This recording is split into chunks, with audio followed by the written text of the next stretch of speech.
they can listen to your great presentation.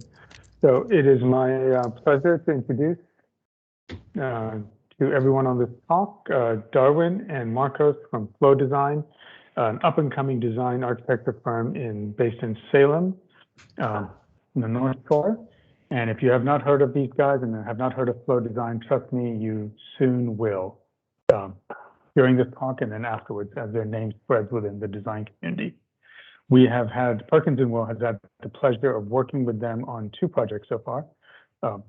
One is a housing competition that I know Stephen Messinger in our office and others have participated in with the BSA, and we're looking forward to seeing that work, hopefully in the next coming months. And the second was we were fortunate enough to partner with Flow Design on a recent proposal. Unfortunately, we did not, Perkins&Will did not get selected for the project, but I know that our relationship with Marcus Darwin will transcend that or any other project.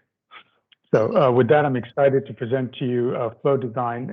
They'll give us a presentation talking not only about architecture, but culture, their shared collective and individual experiences, and how they got to be the architects that they are today. So with that, Darwin and Marcus, please take it away.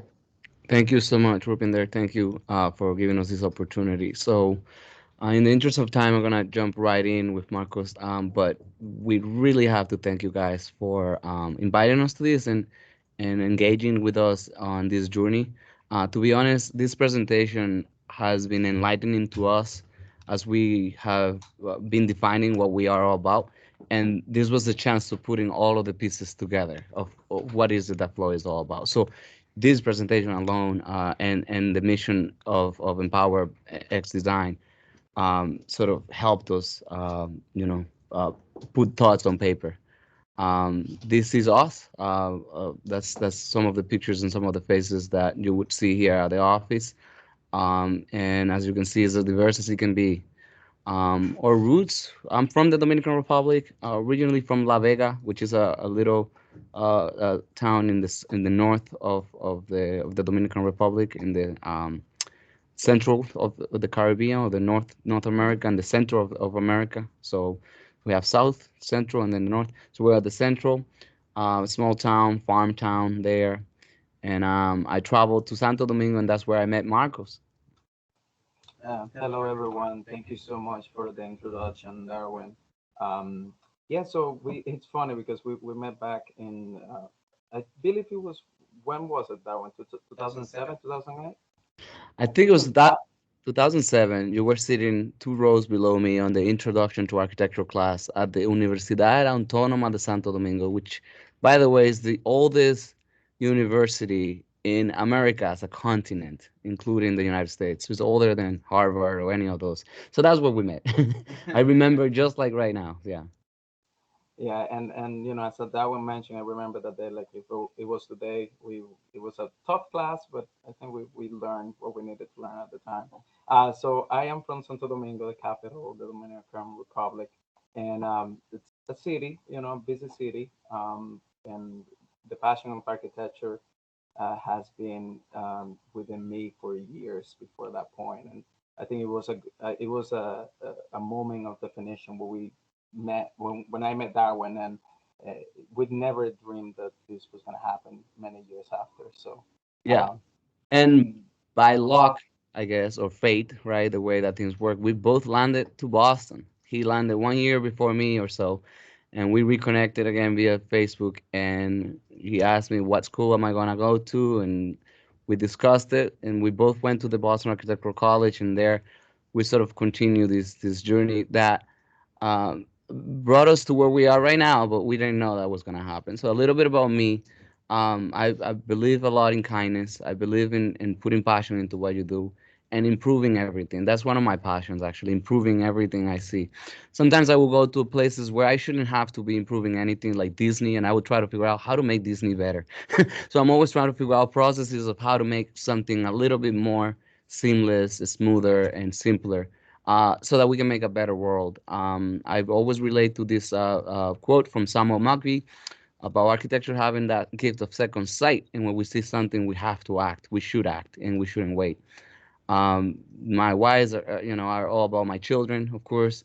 I want to live the world better for them, as part of the generations to come, and that's what we try to bring into the table. Well, I personally try to bring to the table just a little bit better for them and for everybody that's to come before me, after me. Yeah, on that note, I always thought of community. I always been involved in community service, either at church or if there's any type of hurricane. So for me, community has been one of the major elements of my development. I work at nonprofit organizations in the past, like Youth Build Boston and such. Um, Let me see which other ones.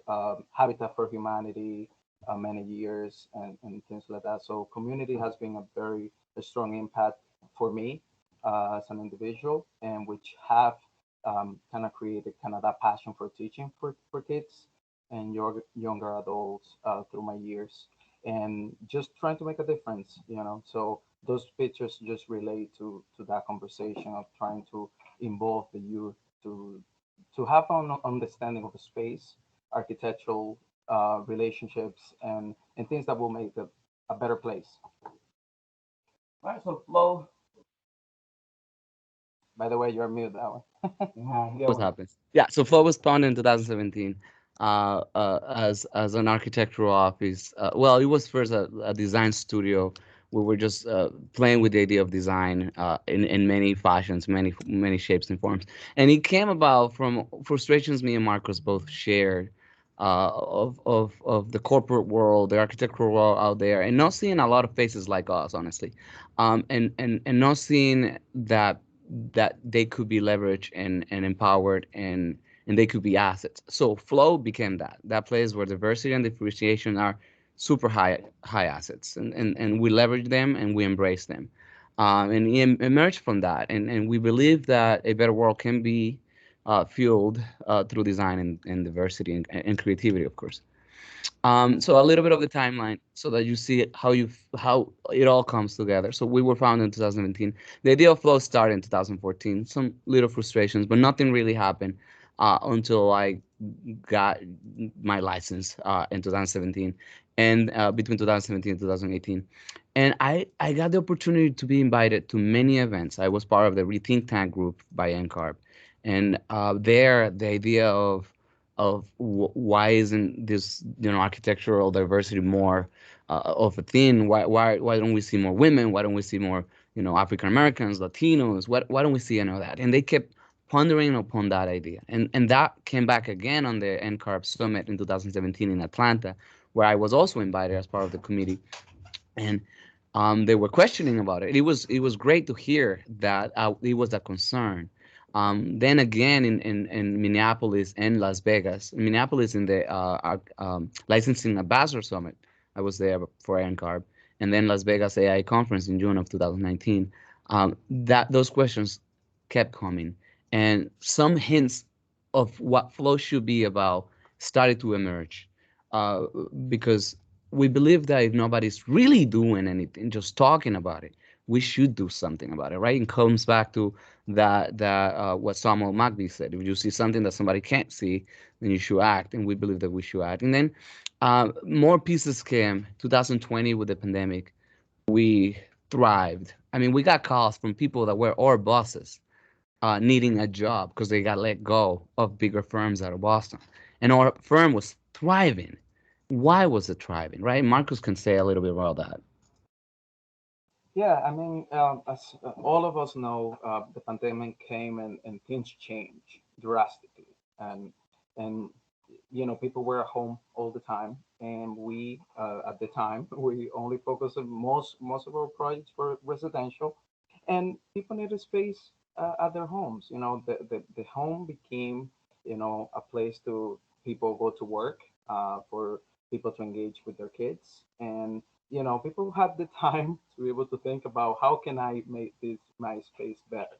And we came in when people needed to do a roof deck in Boston, or they needed to do an addition, and we were able to speak their language. We had a girl from Brazil, Carolina.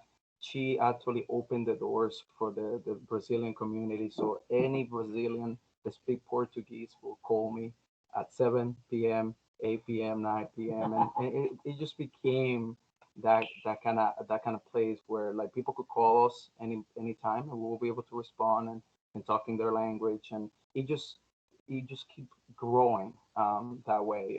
And I think that the fact that we try to kind of like communicate with clients and be more receptive to what they actually need. I think that that had been a big impact of our growth during the pandemic. So, but then again, the fact that we're so diverse, right? So even in finance, they talk about diversifying your portfolio, right? They should talk about that in architecture too.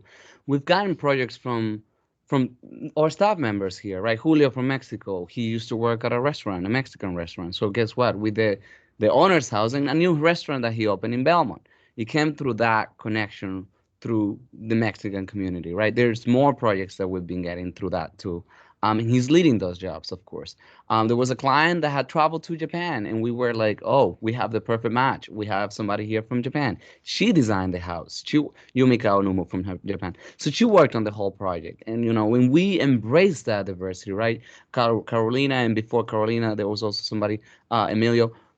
We're learning, all of us, Portuguese here, right? So we're like learning Russian, right? We have somebody here from Russia too. So every desk belonging to somebody from another country, from another background.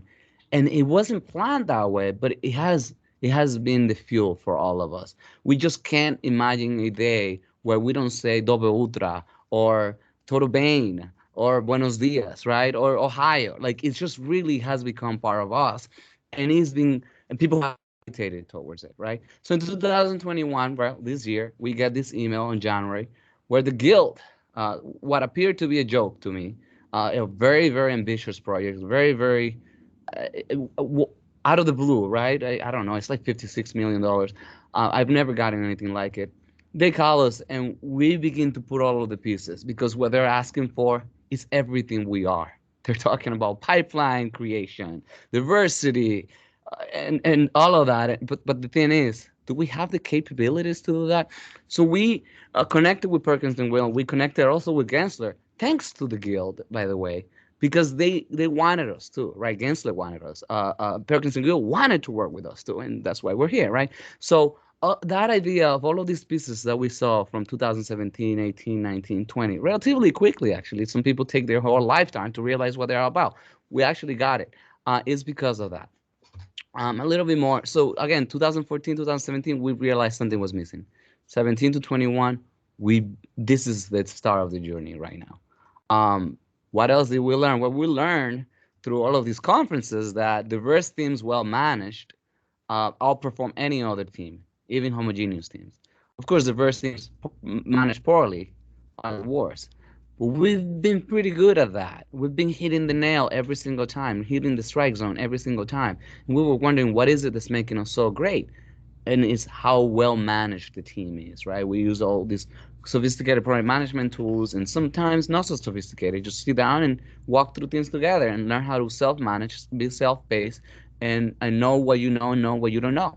Um, but the thing is, this was the picture that got us the most upset.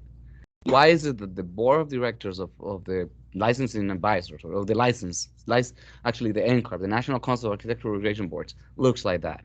There's only one woman and a bunch of white boys, white men, right? And that was like, well, we got to change that. Why doesn't it look more like this, right? We get all faces, all countries, as many nationalities as possible, half women, half male if possible. Why doesn't it look like that, right? And Flow began to say, we're gonna change that. We wrote articles that nobody even liked when we wrote them. Now everybody goes and likes them, of course, but we were talking about this. And we realized, how do we make that change? How do we make this picture change to this picture? Very difficult. It's hard to get to this level, right? You got to be appointed. You got to get. It's. There's a lot of. It's not that easy because if it was, I'll tell you there will be a Dominican there. But it's not that easy. We'd rather play baseball. And now do architecture. The process begins here. We learn that the idea of becoming an architect or a designer or a builder begins here. early on. And if you don't see somebody being what that, then you just can't see yourself. It's very difficult. So we begun to go to preschools and high schools, preschools really, and daycares, to talk to children, little kids, about this, and having sketch and having learn, so that they can begin that memory, right? Create that memory. There was these Dominican architects and some from El Salvador, Jose Plates, who was at my school, and they spoke about this. And I just remember Frank Gehry talking about some architect going to his school, Alvaro Alto, I believe. So that stuff, we started putting it together, right? I know hip hop architecture is trying to do that by making it popular. AIA was doing that, but we wanted to just finance this ourselves, go there with little resources and make a difference, right? Nobody paid, just us, right? Um, then we learned that it's got to keep on going. It's got to also be reinforced, positive reinforcements. You got to go to charter schools and high schools, like the Boston Collegiate Charter School. Marcus, you can share a little bit on do there. Yeah, so as Darwin was mentioning, in the collegiate school, we basically teach, I think it was for fifth grade and sixth grade, I believe, Darwin, that time. And, we went invited. You We went went to to the, the fifth. I went to the higher levels, and you went to the little ones. So yeah. correct, correct. And it tells you if you want to create a change, if you want to make a change, during your path, start young. Young, they're easy to kind of like kind of influence them a little bit easier than when they are a little bit older. And it was a great experience because we feel that's where change starts. And it was an awesome experience to kind of teach the students architecture, how you model, what is the relationship between what you are trying to create. That's where change starts. And we titled this series "Inspired by Architecture," and it was just incredible. You might think these teenagers didn't care about this. They were all excited, right? They were all having fun. They were all cutting and making models, and it was just incredible. And it's just a little seed. Now we do want to follow through from here, right? I want to see these ones when they go to middle schools and high schools, and then continue that. I mean, we're very early on this investment journey, right? But we want to follow through. So we start here, right? To make this, to make this go to this, we start here. We go to here, but then we also have to go to college. We have to go to like the Boston Architectural College, one of them where we came from, and teach there and reinforce this even more, so that they see, hey, the ones that made it all the way here, they can make it even further. They can get licensed. They can graduate, right? Let's go step by step and continue doing that. So I've been engaged at the VAC. I've been teaching there since before I graduated. I was involved with City Lab in different classes, and we continue to do that and tutor and be involved because not because of money, but because we can make a difference and we want to see that difference happen, right? What else did we do? So we created what's called ARE Success Class. Every Monday and Tuesday. I have a link that I share with people who want to be involved. They can email me. Anybody can come in. And we have divided the ARE classes into two segments.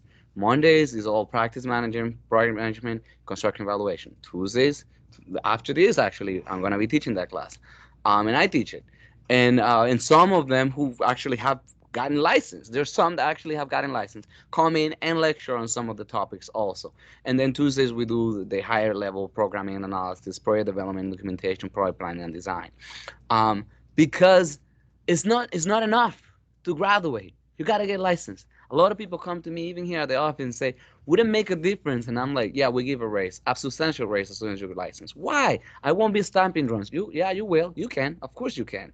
Because I'm looking for my replacement. I'm not selfish. I want to get out of here and come back and look at it from above and say, yes, we changed this world. Yes, we get a lot of Rodriguez and Perez stamps out there. I love it. It's great, right? So so what are we doing, right? We cannot hire everybody. We're only 800 square foot, right? So we try to pack as many people as we can. Some of them work out of our conference room. We're expanding, we're growing, but we never want to say no to anybody who's hungry, who wants to grow.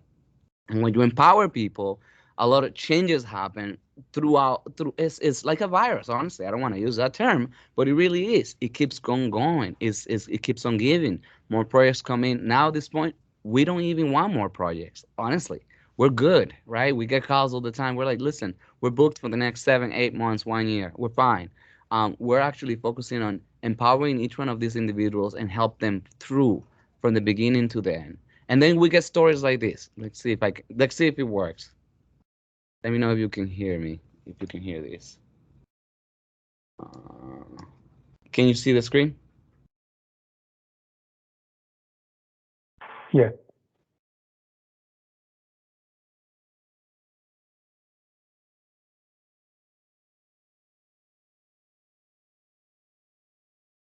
Hold on. So you can't hear it. You have to hear it. So how do I share the audio, guys?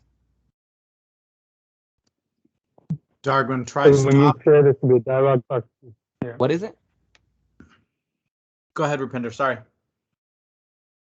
Oh, no, you can go ahead. So when you share Darwin, you have to select a box at the bottom that says share system audio.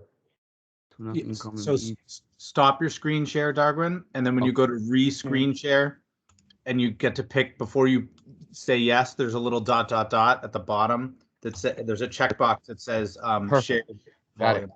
Awesome. So I think I got it. All right. Thumbs up if it works. Hey, Yvonne. Your first project? Crazy. Yeah. The first project you ever drew. Getting built. How do you feel? Amazing. It's happening. This is awesome. A year ago. A year ago. Yeah.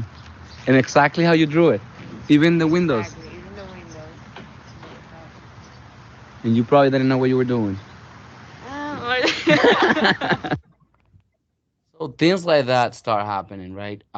Because we empower these kids, right? I don't want to call them kids. They're my boss. They tell me what to do sometimes. I make coffee for them. So we empower them, we teach them, we guide them, and then it comes back, and like it's something that I mean Yvonne's face, and we actually went to see her first house last week too, getting built. A year ago, she knew nothing. She had never done a framing plan, right? And that's the story for everybody else. But then what else happens? Let's see if you can hear this one. I'm excited. And Yvonne is really, for somebody who's still in school and going through this, I have to say I'm so impressed because I really think that you have really, sincerely, you haven't been doing this for a very long time, and you have just mastered this, creativity, and you're so good with the tools. Not everybody's that way, because I've worked with structural engineers who are not as flexible as you are with it, to be perfectly honest. And like quick, and you're thinking on the go, and you're really hearing me out, which is great, and you're also adding to your own creativity. So that's what happens, right? So this is where we're started, and we cannot say I did it or Marcos did it. It's all about each member coming in, right? Coming in little by little. We trust in them. We don't believe in unpaid internships or any of that stuff. We pay, right? We figure it out, and it keeps on coming. It keeps on giving, right? And some of them go away, some of them grow, and some of them emancipate themselves and open their own offices. And we teach them and we guide them and we want them to do that. It's not about flow. It really isn't at all. It's about the industry. It's about the legacy. It's about living a better world. And our office now, it's actually a little better than this. We haven't photographed it, but it keeps growing, keeps on growing, keeps on becoming more and more. So the return of investment, what do we get? Well, we started on the bottom, literally a basement. Now we're here, and we started with 9 projects, 2017, 38 projects, 2018, 98 projects, 2019, 216 projects in 2020. When everybody was shut down, we were busy. 2021 and counting, we got 288 projects, and it's not just like a little deck. We're doing substantially sized projects. Like it's amazing. It really is amazing, and we only thank the return of investment. What we've been doing all the way back then. It's not that the charter school is sending us clients. It's not that the preschool is sending us clients. No, they're sending us talent. We're creating talent. We're creating the pipeline, right? Then we get all of these reviews. They don't get paid to write these things. These clients just want to say it. Flow has created a process that is unique. Is there's more behind what I'm presenting to you here. We've tried to master a process that's seamless, that works, and makes people's life better, and everybody here at the office a little bit better. So, and these are some of the projects that we've been fortunate enough to create. Marcus, if you want to elaborate on them. Yeah, so as I was mentioning, during the pandemic, our office kind of grew in the scale of the projects. At the beginning of the pandemic, we were doing more additions, small additions. However, even if you look at the top right corner, in the area of Fitchburg, we're developing a 26 unit new build for people that are moving, more in central Mass. And, we just keep expanding the scale of the projects, and we try to keep the same kind of details with clients, and that connection with the clients a little bit more personal, which the clients appreciate, and if you're trying to create diversity, you need to start with what you do every day, and, try to kind of communicate with clients, and be more open-minded to the scale of the different clients that are out there. Now, the great thing is too that because we're caring more about making an impact and making a change than the funds, we treat a little bathroom job just like we would treat a tower. And because one of our first project was a little bathroom renovation. Grandma couldn't go upstairs and downstairs to use the bathroom all the time. What a difference did it make for them that we listened, that we showed up. They have called many people. Nobody even wanted to touch the project. It was too small. We took it like if it was a jewel. We treated them so well, as if it was ourselves, and it paid off. And then, people say, show on your website the kind of projects you want to get so that you can attract them. Well, we show them all. We want to keep, yeah, as diverse as it can be, because it gets you better now in the future. A project like the Guild, for instance, just to throw one out there, that has residential components and garage components and many other components. Well, we've kind of done them all in every single way. And one thing that I want to point out here is, look how far we've gone. We're hitting Mars. We're getting to outer space. We're going all the way to places we've never thought we could even dream to go. And yet, we can't even change what's going on in here with equality, diversity, and opportunities. We can't resolve something as simple as that. Well, Flow can. And with the Guild and Perkins&Will and Gensler's and those other firms that want to also make a difference, and those projects that create the opportunity for us to make a difference, we can all do that together. This is you, guys. Thank you.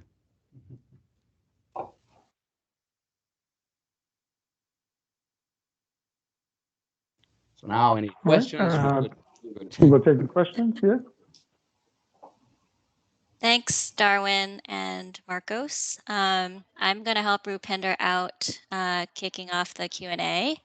So if anyone has any questions, feel free to raise your hand or ask the question to the chat.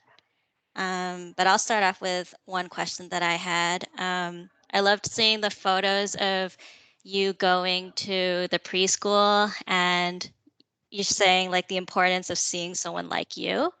So I was just curious, what were your influences or role models growing up, and what made you want to go into the field?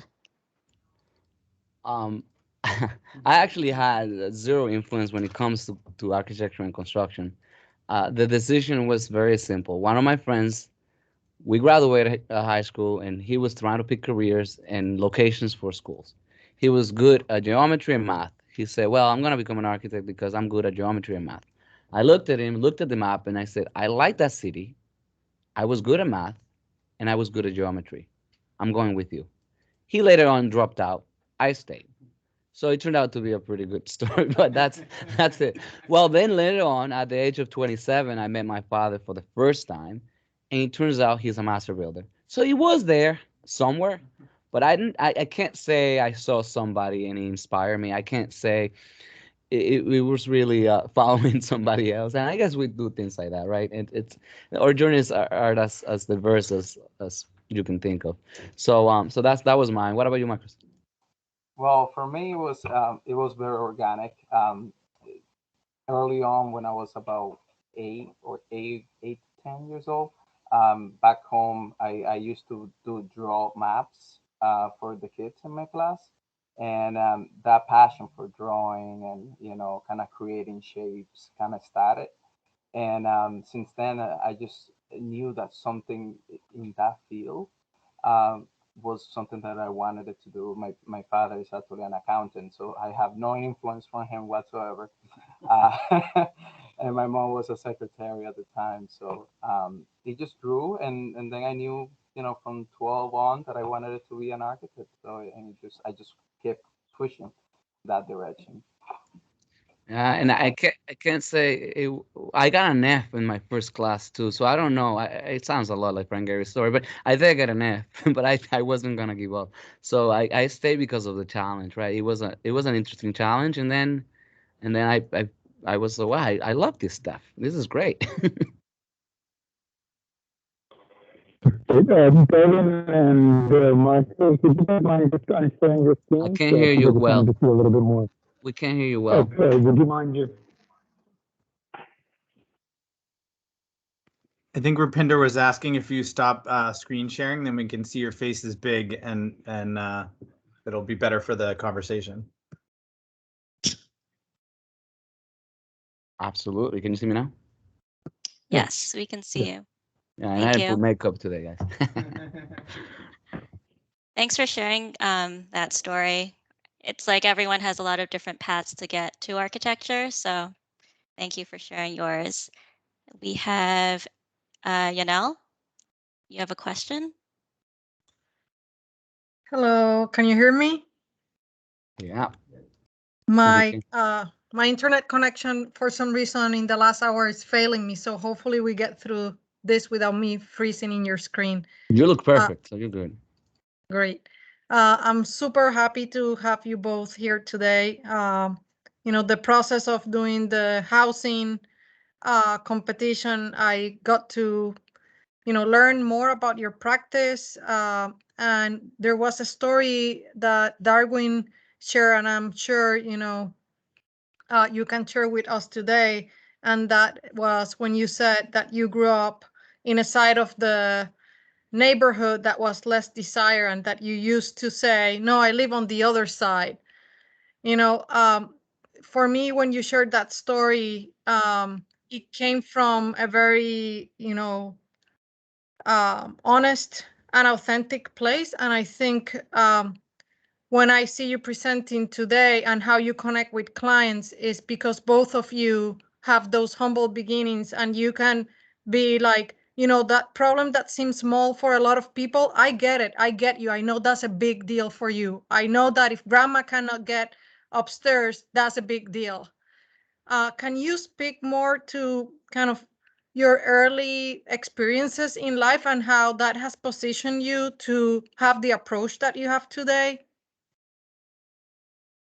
Huh, that's a tough one, Janelle. You're making me have to go back there now.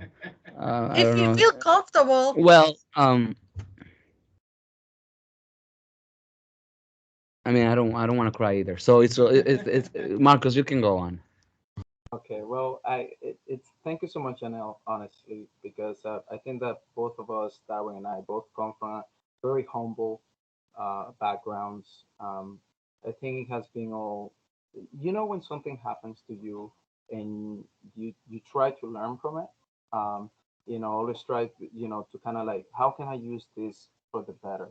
I remember, when I first came to the United States, as any immigrant that comes to United States, the language is like number one. And and I cried. I was like, how can I be better? And I started working at McDonald's. That was my first job ever. And I started teaching, how to do the burger. And it's just that comes within you. That idea of like, okay, you know, how can I make what I do the best I can?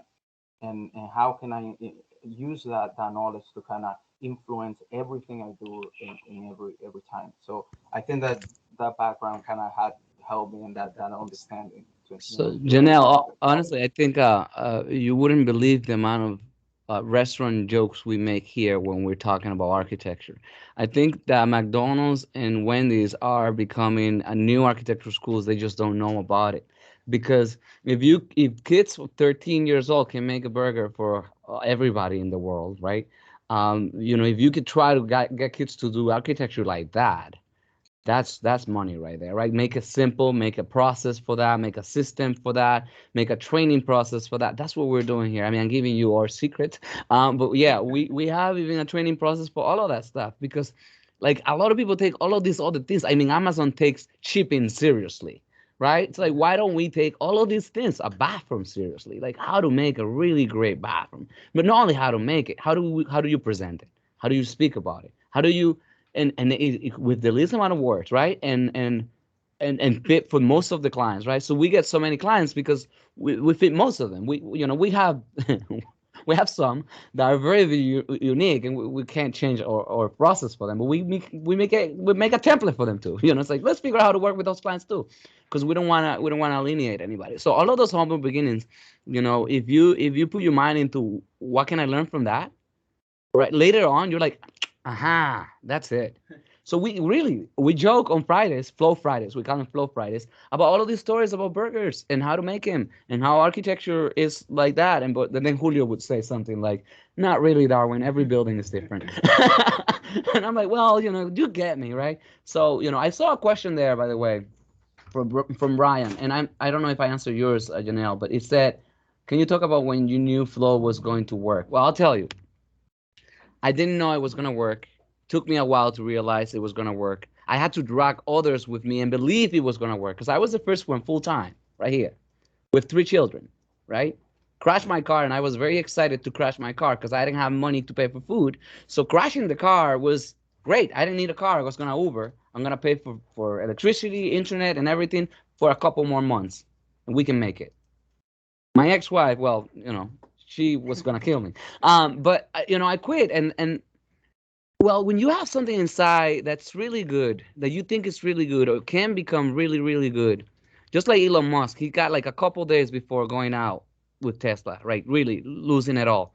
I was like that. I ended up losing that side of the family, but I believed in this, right? So now it's a reward coming, and I invited Marcos, and I said, Marcos, quit your job. We're ready. And he's like, no, I'm not ready. So Julio was the first one that jumped on full time after me. And I say, well, let's see, let's do the billing rates. Let's see what's going on. If we can get X, Julio, could you get enough work for yourself to pay yourself and a little bit for the overhead? And and me is like, well, you know what? The math doesn't make sense right now, but only with the capacity of 3 people calling clients, 3 people going around and getting jobs, we can do this. Right? So I could go to one high school, Marcus can go to a middle school, Julio could be doing the drawings at the office, and little by little, faith was coming. But I'll tell you, it wasn't like until the pandemic when I got a call from a principal from another office, which I can't disclose, who called me asking for a job. Right? He was my boss. I realized like we've made it, honestly. Why? How we've made it? Because when everybody's letting go and things are shaking very, very hard, we're getting so many calls, we don't know what to do with them. So we are right on the money, right? So whoever didn't believe in us, too bad. But we're doing great, and that's and now too, when we don't have to go for them, right? We don't have to go after the projects; they actually keep coming. It's becoming much more sustainable. I can focus on things that you wouldn't think I'm excited about. How to make our process better. It's nothing to do with architecture, really nothing to do. Even how to build better, how to get funds faster, how to get checks faster. Everything that that takes too long and it's repetitive and it's not being simplified. I'm crazy about it. I will stay up until late until figure out how to make it better. And it saves us so much that like probably 3 people can do what 8 people would have done a while ago.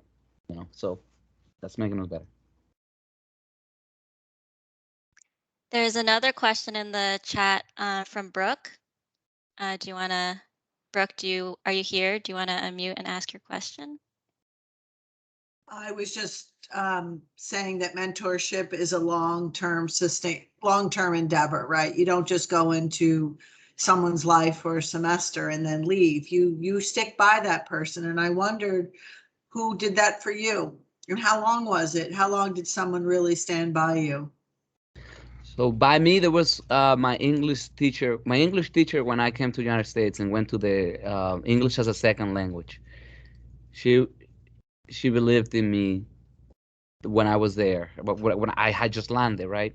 And she was even at my wedding, right? So it was like she was there when I graduated college. I haven't seen her in a while now, but she was actually I wonder how she's doing. She was there all through. I don't think there is also a friend, Bill Burns, my uncle. He calls himself uncle because he's my white uncle. He is always there. I mean, I don't I those two make up for like everything. Like my mom, I love her. I love all of them. But those two have been there through it all, right? And Bill actually took a picture of us when we opened his office, and he has it. It was just me.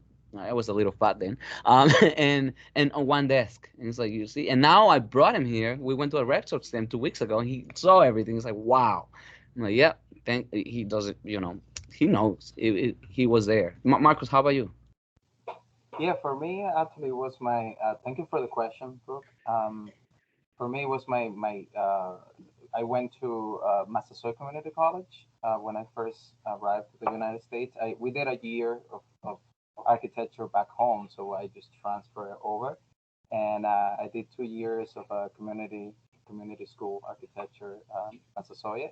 And my Professor Irvin, was my mentor. He believed in me. I couldn't even say words, and sometimes I looked at him and I was like, Professor, and then I translated it and then like talked to him about it, and he helped me. So he was definitely my mentor. I went back after I graduated from the BSc, and now he want me to be involved with the school and all of that. So it's just it's always good to appreciate and be grateful for those people that actually influence you in the long run.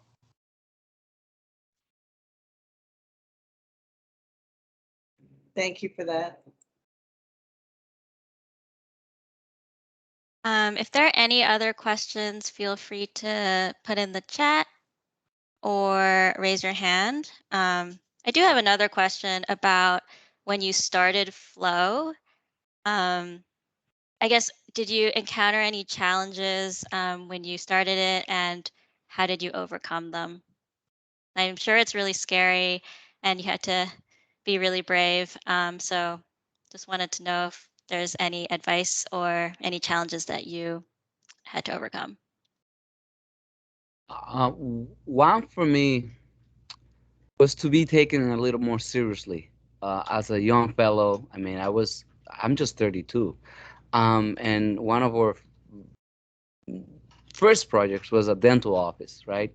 They're very particular. The spaces are very particular. There are a lot of things there. So my way to resolving that or going around it was basically on the preparation I had before. I didn't take the AREs just for the sake of taking the AREs. I wasn't into architecture just for fun. I took it very seriously. So I would always be over prepared. Like I would always have an answer. And when I didn't have an answer, I learned from other offices of having this little list of people to call, right? Even friends from other offices, a lot of them are still my friends, and say, I don't know what to do here, buddy. Can you help me? And figure it out? Because it's hard to be taken seriously with a lot of funds, right? A lot of money, and you just got licensed, right? And you don't have a portfolio, right? You didn't bring much with you, and some other offices give you a non-disclosure agreement, so you can't share any of that stuff. So I started blank. I know a lot. If I could download it here and show it to you, I will give it to you. But so that took time and that took work. And I thought when I got gray hair, I would be taken more seriously. But I don't have gray hair, and people do listen if you're prepared, if you're ready, and you're on top of the game. Like Marco says, we get calls at all times, and we take most of them actually. We answer them. We could be on vacation, and we make sure people have peace of mind. because that's the thing. They need to have peace of mind. It's not even that. Like they call for a door swing. You're like, it's okay. It's on the left side. You're good. They need to hear that. It's just almost like calling a doctor or a nurse and letting you know that everything's gonna be okay. So that comes with the answer. And I'll tell you, a lot of the bad stories we hear from others is the fact that they never answered. Yeah.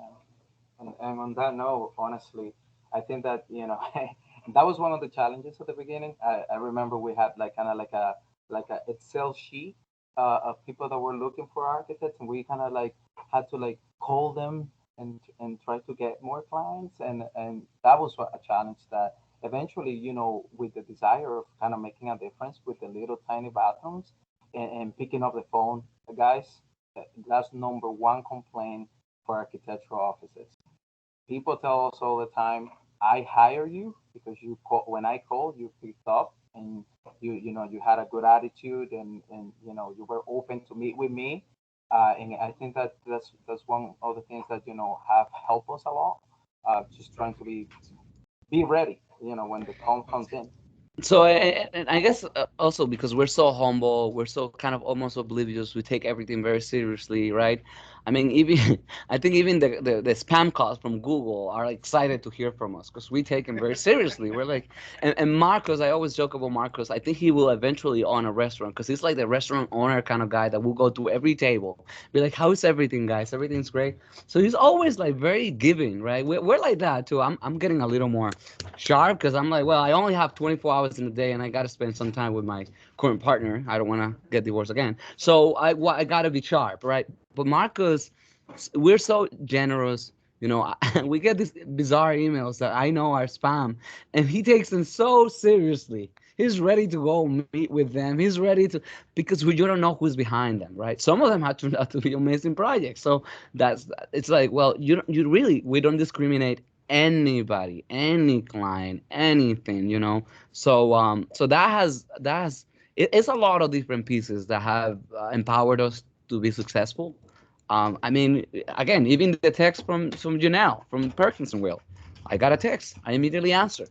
We were talking Spanish after that. We were friends after that. I mean, geez, I feel like I've known her for years. And that's how we do it with almost everybody, right? So we've never gotten sued. We've never gotten any issues like that. We've always settled all matters within minutes and end up laughing. And then they write a review, and you think that might have turned out like a backline, but they write an amazing review because we also don't give up on them. They're people that know exactly what they want, and we got to help them figure it out, right? So, and we lose our nerves sometimes, but we always, again, I said it at the beginning, kindness, right? So that was my first word, right? You got to be kind to everybody. Thanks for that honest answer. I think being kind and also like that challenge of being taken seriously, that definitely resonates with me, and I'm sure it resonates with other people on this call. Ananta, you had a question? Thanks, Catherine. Yeah, thank you both so much for sharing. This was really wonderful. I had a question. It seems like every member of your team adds immense value to your team. And so I guess the question I had are, what are the traits that you look for in future employees?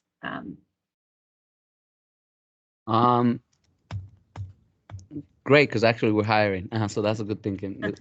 So because it didn't happen, like we didn't look for Julio or Yvonne, like we were like, or Laura, right? We didn't look for them, so we only looked at ourselves, and that's why this is titled "Finding Our Why Within Architecture." Is within. We didn't go too far. So Marcos, what are our qualities? Well, we always show up on time. We always show up on time. We might not know the answer. We're gonna research it and we're gonna look it up and we're gonna read it and we're gonna find a great answer, right? And if we don't even have a great answer, we're gonna be honest. Listen, I don't know what the answer is. Let's call the inspector. Let's figure it out. So I want always honesty and like that eagerness to learn, like that passion, right? Like you just really want to learn. You're curious about everything that's going on. You're sort of always asking. We actually don't want people with experience, to be honest. It's been hard. That's another reason why I turned out that former principal of mine, right? Because they're set as they are, and Flow is on that fluid area, right? With Flow, right? So it will be hard. It's not because they're older than me and they know better than me, but we're not rigid, right? We're malleable, right? If you don't evolve with technology, then you're done, right? So we got to keep going. I'm always on top of all the technologies, always on top of everything, learning everything, teaching everything. So if let's say the kid, just to say a word, comes in, the little girl comes in, she's never worked, never. And we've had some. Laura's first job is this one. We look at, her presence too, right? She was very charismatic on her first interview. And we had Toby. You actually guys stole Toby from us. He works with you now. He had an offer with you before we could even get a chance. But both of them interviewed the same day. And we brought them together. We also like people that like us. So if you're following us on Instagram, we're definitely on you. We're checking you out. For real, Yvonne followed us on Instagram. Laura followed us on Instagram. Igo followed us on Instagram. Yumika was actually, maybe she followed us on Instagram too. I mean, unless the founding fathers didn't have Instagram, but really, if they like us, they're crazy about Flow because we're showing you what we are. So you know what we are, right? You're gonna go to a high school and you're gonna talk. You're gonna be directing a meeting probably the first week. Actually, Yvonne, first week. That project that I showed, she directed the first meeting right away. I was late on purpose to the meeting. Marcos had to step in, and she's like, the words were, "I'll do my best." Chuan always said, "I'll do my best." Everybody here says, "I'll do my best." That's all I want. And your best might be, well, the ILBL is gonna fall. We'll figure it out, right? We'll work together. But I'm glad you try your best, right? So those are the skills. Marcos, anything else? Yeah, I mean, I think you touch everything, Darwin, on that. As Darwin mentioned, it just, if you show up on time, you are open to learn. You have a smile on your face. You are trying to do the best you can. We're not gonna discriminate like, oh, you don't know, you don't have an experience. We're gonna learn together because that's why we're Flow. We're flowing and we are growing together. It's funny because all of us here at the office, everybody has their superpower, as Darwin mentioned.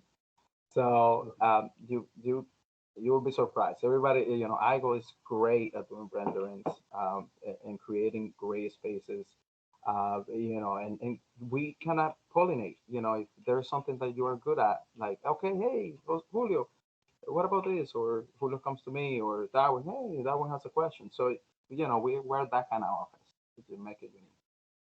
And that makes it hard to judge people too here because Igo has a superpower, right? The 3Ds and visualization. I mean, she does it without knowing. She just does it. So they have all a superpower, right? So when we're hiring people, we know there's a hidden power too, and we just try to figure out how much of that we can see and how much of that we can feel. And again, it's an investment, guys. It's like buying Dogecoin at 0.1 cent. I mean, really, like, get it early. Now, I guess they all get raises soon, like more than could ever even dreamed, because like we found the spot, we sharpen it, and they know they've sharpened it. They don't need to ask for the raise because I'm already giving it. We're ready, and we're waiting for you. And they're running the meetings. They have 3 projects, 4 projects, 5 projects. So it's great. So we're we do get scared with hiring older, and we will need to hire older people. So there's some like me, some fun fools out there that are great too, and eventually they'll find themselves gravitating towards us, and we'll be ready for them too. Thank you.